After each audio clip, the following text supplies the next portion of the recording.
Alors ici, nous allons développer un exemple de choix dans le destin cellulaire au cours du développement précoce des mammifères. Initialement, les cellules d'un embryon tout jeune de mammifère, juste après la fécondation et les premières divisions, les cellules sont totipotentes, c'est-à-dire qu'elles sont capables de donner l'ensemble des dérivés de cet organisme. Mais arrivé au stade blastocyste, les cellules vont avoir un choix. Certaines des cellules, les cellules de la périphérie, qu'on appelle les cellules trophectodermes,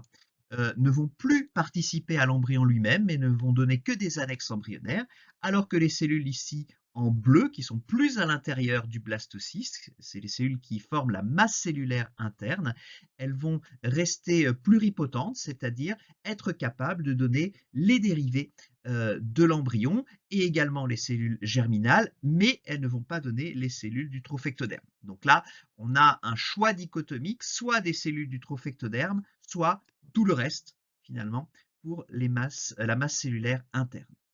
Pour compléter le tableau, un blastocyste est également composé d'une grande cavité qui s'appelle ici le blastocèle. Alors, comment va se faire le choix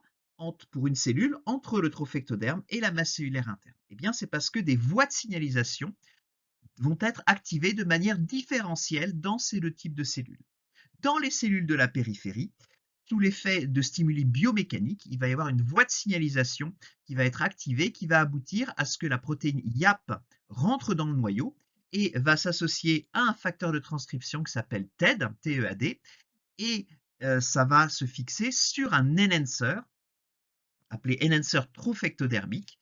d'un gène qui s'appelle CDX2, et ce gène CDX2 est absolument nécessaire pour la différenciation en trophectoderme.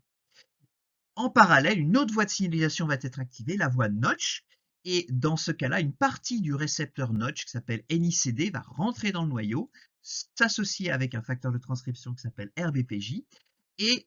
ensemble, avec YAP et TED, tout ce complexe va donc se fixer sur l'enhancer trophectodermique et activer la transcription du gène CDX2 qui va coder la protéine CDX2 qui, comme on l'a dit, est absolument nécessaire pour former du trophectoderme.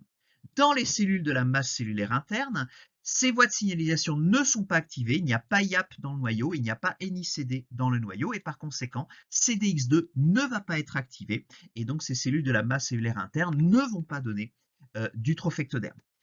Ces cellules-là continuent à exprimer un gène comme OCT4 qui va coder un facteur de pluripotence et donc ces cellules vont rester pluripotentes contrairement au trophectoderme qui n'exprime plus OCT4 et qui exprime CDX2 qui va orienter les cellules vers le destin trophectodermique.